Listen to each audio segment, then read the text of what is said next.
My name is Jake, and if I had any doubts about where I stood in my family, they were erased the day I found out about the will. It wasn't even some dramatic, sit-down moment where my parents dropped the news themselves. No, I found out entirely by accident, by sheer dumb luck.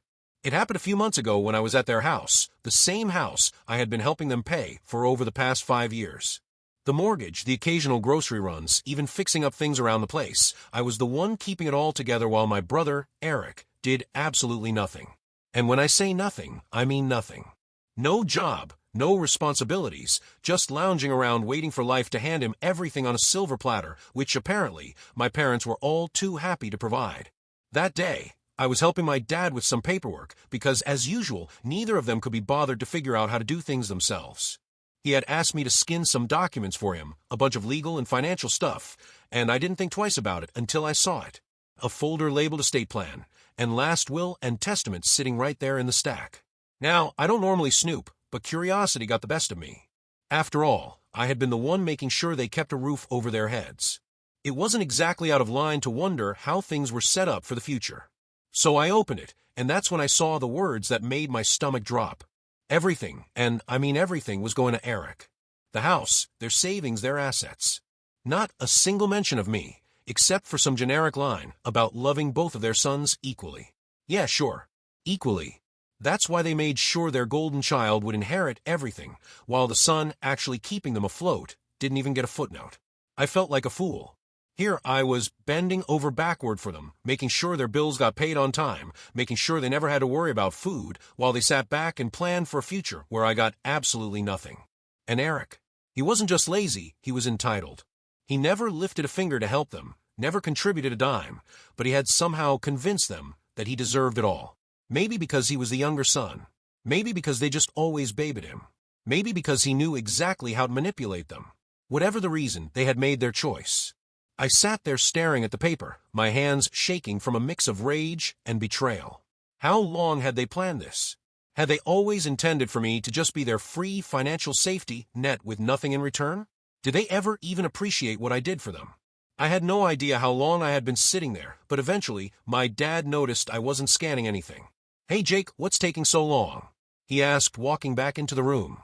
I didn't even bother to hide the will. I held it up and looked him dead in the eye. "So this is how it is," I said, my voice unnervingly calm. "Everything to Eric? After everything I've done for you?" My dad's face went pale for a second, but then he sighed, like I was some little kid throwing a tantrum. "Jake, it's not what you think." "Really?" I snapped, because it looks pretty damn clear to me. "I've been paying your mortgage, helping with groceries, fixing the house up while Eric does nothing, and you still decided he's the only one who matters." Dad looked uncomfortable, but instead of actually explaining himself, he just muttered, "It's complicated." That was it. No apology. No attempt to justify it beyond those two useless words.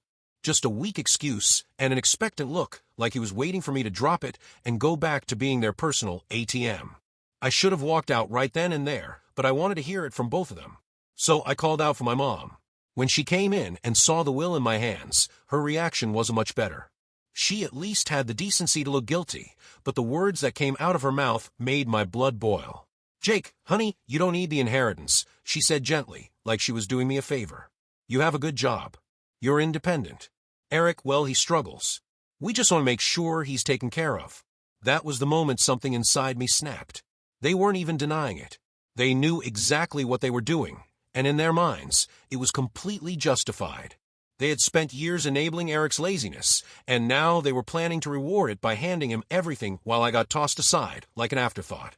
I took a deep breath, clenched my jaw, and set the will down on the table. "Got it," I said, my voice eerily calm, glad to know where we stand.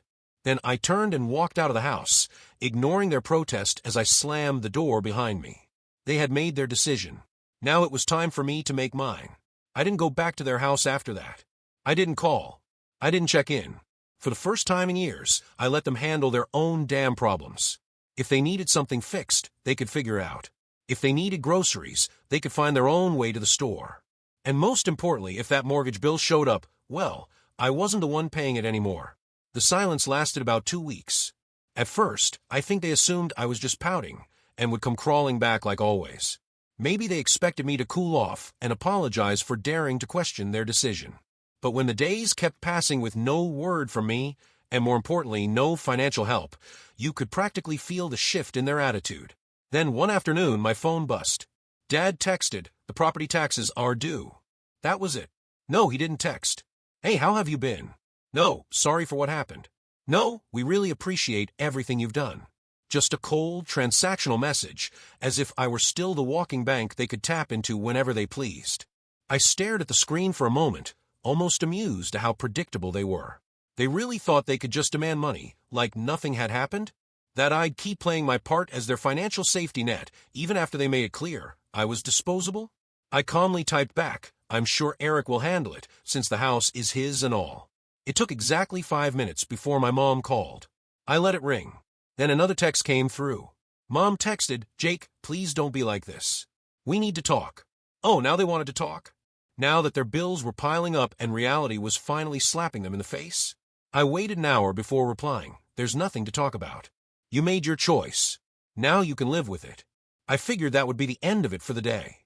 I had made my stance crystal clear, and there wasn't a single part of me that felt guilty about it. But then Eric decided to chime in. His text came in late that evening, and the second I saw his name pop up on my phone, I knew it was going to be something obnoxious. Sure enough, when I opened it, I was greeted with pure entitlement. Eric texted, "Dude, why are you being such a drama queen? It's not a big deal. Just help him out like you always do." I nearly laughed. Not a big deal. He was really acting like I had no right to be mad about this. I typed back, "Nah, I think you've got it covered, since you're the favorite and all." Eric texted, "Oh my God, are you seriously mad about the will? Grow up, man. It's just money." Oh, now it was just money. Now that it was his to inherit, it suddenly didn't matter? That hypocrisy was astounding. I shot back, "Then you won't mind using some of that money to pay for the mortgage, right?" Silence. A few minutes later, my mom texted me again, this time going full guilt trip mode. Mom texted, "Jake, we're your parents. Family takes care of each other. We did so much for you growing up, and now you're just abandoning us?" I had to take a deep breath to stop myself from throwing my phone across the room. Abandoning them? I had spent years making sure they never had to struggle, all while they coddled Eric and rewarded his laziness. And now that they finally had to deal with the consequences of their own decisions, I was the bad guy? I wasn't falling for it. Not this time. I responded, "You made it clear I wasn't part of the family when you left me out of the will. Now Eric can take care of you." I could imagine my mom gasping dramatically at that. She always had a flair for acting like the victim, even when she was the one in the wrong. A few minutes later, my dad sent another text, and this one had me seething. Dad texted, "We're not asking for much. Just enough to cover the mortgage for a few more months until we figure things out. Don't be selfish." Selfish? The word made my blood boil. I had been bailing them out for years, sacrificing my own money, time, and energy to make their lives easier. I had done everything a good son was supposed to do. And how did they repay me? By making sure I got nothing in return. And now, when I was finally standing up for myself, I was the selfish one? I clenched my jaw, took a deep breath, and typed back, "No, I'm done." Then I turned off my phone. They had made their choice. Now, they were going to live with it. The silence lasted a day. I knew my parents wouldn't give up that easily, but I wasn't expecting what happened next. The next morning, I woke up to a notification on my phone, a bank transfer request. I frowned, unlocking my phone to check. It was from my mom. She had actually sent me a request for money, like I was some ATM. The amount? $3,500. I stared at it in disbelief, half laughing at the audacity. No message. No explanation. Just a cold, shameless demand for the exact amount they needed to cover their overdue mortgage. They weren't even asking any more. They were just assuming I'd cave. I declined it without hesitation. Not even 5 minutes later, my phone rang. It was Mom. I let it ring. Then came another text. Mom texted, "Jake, I know you saw the request. Why did you decline it?" I took my time before replying because it's not my responsibility. Try Eric. Another call. Declined. Then another text. Mom texted, "We're going to lose the house if you don't help us." Oh, now it was an emergency? After all those years of treating me like a walking wallet, now they were finally facing the consequences? I typed back, "Maybe you should have thought about that before deciding I didn't matter." A few seconds later, Dad chimed in. "Dad, you're really going to let your parents become homeless?" Wow, that one actually made me laugh out loud. The manipulation was so blatant it was almost funny. They weren't broke. They weren't about to be thrown on the streets. They just didn't want to dip into their own savings because they were so used to me covering everything. I ignored them for the rest of the day. That night, I got a text from Eric. Dude, just send them the money already. You're making this a bigger deal than it is. I clenched my jaw. This entitled little prick really thought he could lecture me? I typed back. You mean the same money you're inheriting? Why don't you send it? His response came fast. Eric texted. You know I don't have that kind of cash right now. Oh, so now it was about affordability? He was perfectly fine with me draining my accounts, but the second it was his turn, suddenly he had nothing to offer. I replied, guess you better figure out then, bro. You're the one they chose. No response. I went to bed feeling oddly at peace, like I had finally broken free from years of manipulation. But the next day, things escalated. I was at work when I got a call from my apartment's front desk. Hey Jake, your parents are here? I nearly dropped my phone. What? She hesitated before adding. They're saying it's an emergency and that you won't answer their calls. Oh, my God. They showed up at my apartment just because I stopped paying their bills? I took a deep breath, pinching the bridge of my nose. Please don't let them up. I'm not expecting them. There was an awkward pause. They're being kind of pushy. I clenched my jaw. I don't care. They can leave. I hung up and immediately got a text from Mom. We're downstairs.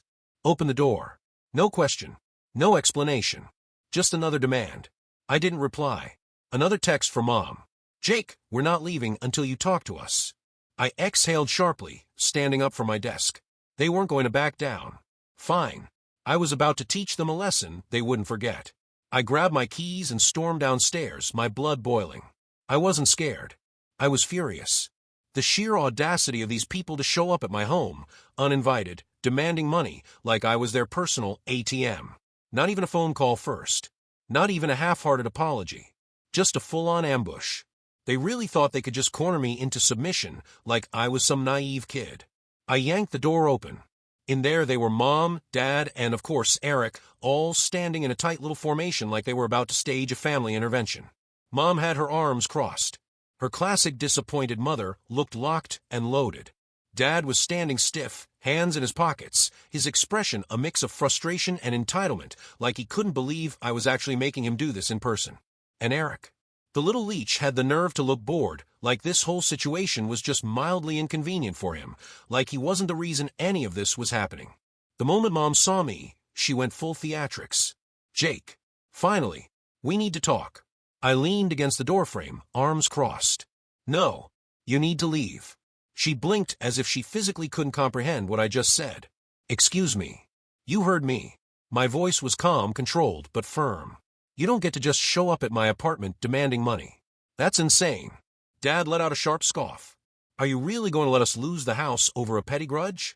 I let out a cold laugh. Petty grudge? Oh, you mean the one where you decided I was good enough to pay your bills, but not good enough to be in your will? That grudge. Mom gasped, clutching her chest like I had just slapped her. Jake, that's not fair. We only did what we thought was best for the family. I tilted my head. Best for the family? You mean best for Eric? Just say it. Silence. A long, heavy silence. Eric, who had been weirdly quiet up until now, finally spoke up. Look, man, I don't even want to be involved in this. I didn't ask for anything. I turned to him, finally letting loose. No, you just sit back and take everything that's handed to you. You're 28 years old, Eric. Get a damn job. His face turned red. Dude, what the hell? I took a step closer. You heard me. You want to inherit the house? Start acting like a homeowner. You want to be the golden child. Start paying their damn bills. I'm done being your personal bank. Eric looked away, suddenly very interested in the pavement. Mom took a deep breath, recalibrating her guilt trip. Jake, he's your brother. I nodded. Yep, and I've supported him longer than you ever have. Dad's face darkened. You're being selfish. I laughed. A real genuine laugh. Oh, that's rich coming from you. I gestured between them. You two decided that Eric deserved everything, and I deserved nothing. And now that it's time to pay the price for that choice, you're trying to manipulate me into fixing it for you. Not happening. Mom's voice sharpened. We thought you'd be mature about this. I raised an eyebrow. Mature? You mean quietly accept that I was betrayed and keep paying your bills? Because let's be real, that's what you wanted. Dad stepped forward, trying to loom over me like he used to when I was a kid. Jake, we raised you. We fed you, clothed you, gave you everything. The least you can do is help us now. I looked him dead in the eye. I already did. For years. And you repaid me by cutting me out. Mom's lip trembled. We thought you'd understand. I exhaled, shaking my head. Oh, I understand perfectly. I understand that I was never family to you, just a paycheck. Silence again. A suffocating, undeniable silence. I turned to Eric, who was still pretending to be invisible. And you? What's your excuse? You had years to grow up, to get your life together, to contribute. But you didn't, because you knew they'd take care of you. And when they're gone, you just expected me to step in, huh? Eric finally snapped. What do you want me to say, man? I didn't ask for this. I nodded slowly. Right. You didn't ask. You just benefited. His mouth opened, then closed. Nothing. He had nothing. Mom tried one last guilt trip. Jake, we're family. Family takes care of each other. I stared at her for a long moment before answering exactly. So why didn't you take care of me? She froze. No words. No comeback. Nothing. I let out a slow breath, feeling lighter than I had in years. We're done here. I turned and walked back inside, closing the door behind me. Before I even made it back to my couch, my phone buzzed. A new text from Dad. Wow. After everything we've done for you? You're really gonna abandon us? I smirked, typing back. No. You abandoned me. I'm just finally accepting it. I had sinned. Then I blocked their numbers. But I had no idea that blocking them was only going to make things worse. It didn't take long for things to spiral out of control. Less than a day after I blocked them, I started seeing posts on Facebook. My parents had never been the most tech-savvy, but they sure knew how to air their grievances online, especially when they were feeling self-righteous. At first, I thought it was just my parents being dramatic. I mean, that was their go-to move, airing out family drama for everyone to see. But the longer I scrolled through their feeds, the more I realized this wasn't just about me not helping with bills anymore. The posts were disguised as family love, but they were thinly veiled shots at me. Mom had posted something about how she didn't raise her son to be so selfish, and how true family helps each other no matter what. A few of her friends commented along the lines of how I was a disappointment, and so out of touch with what really matters. Then, Dad chimed in with his own post. So-called families should never turn their back when you need them most. We gave everything to our children, and this is how we're repaid. My son, who should be helping us in our golden years, has chosen to abandon us. He tagged me, adding a passive-aggressive, I hope you're happy at the end of it. But the real kicker came from Eric. I should have known he'd get in on the drama. He shared a post that was brimming with falsehoods. Some people think that family is just about money. They don't understand that family is about love and sacrifice. I'd do anything for my parents, but some people just don't get that. They're too wrapped up in themselves to realize that true love is about helping those who raised you. He even threw in a disguised jab at me. I wish some people could learn what it really means to be family. I love my parents, and I'm grateful for everything they've done. That was it. That was my breaking point. I sat there, staring at the screen, in disbelief. How had it gotten to this point? They'd turned this entire situation around, made me the villain, the selfish son who wasn't willing to support his sacrificial parents, the son who didn't appreciate all the love they gave me over the years. How could they? I had always been the one who worked hard, the one who contributed, the one who never complained. I had to swallow the fact that somehow they had convinced themselves they were in the right, and now they were telling everyone that I was the problem. I didn't want to react immediately. I took a step back, collected my thoughts, and waited for a few hours. I wanted to make sure I didn't just rush into something out of anger, but the more I thought about it, the more I realized that I couldn't let them get away with this. If they were going to drag my name through the mud, I was going to set the record straight. So I pulled out my phone and I started typing. I opened my own Facebook account, the one I kept for close friends and real family, and I posted a lengthy update. I wasn't interested in playing their game. I didn't want to get bogged down in petty back and forths. What I wanted to do was tell the truth. Here's what I wrote. I know I've been quiet for the past couple of days, but I can't stay quiet any longer. My family has been sharing a lot of things online about me that are simply not true. They've portrayed me as the villain, the selfish one who refuses to help my parents in their time of need. I'm here to set the record straight. I've always helped my family. From the moment I could get a job, I've been the one helping with bills, paying for groceries, and supporting them in every way I could. But there comes a point where you can't keep giving without being respected.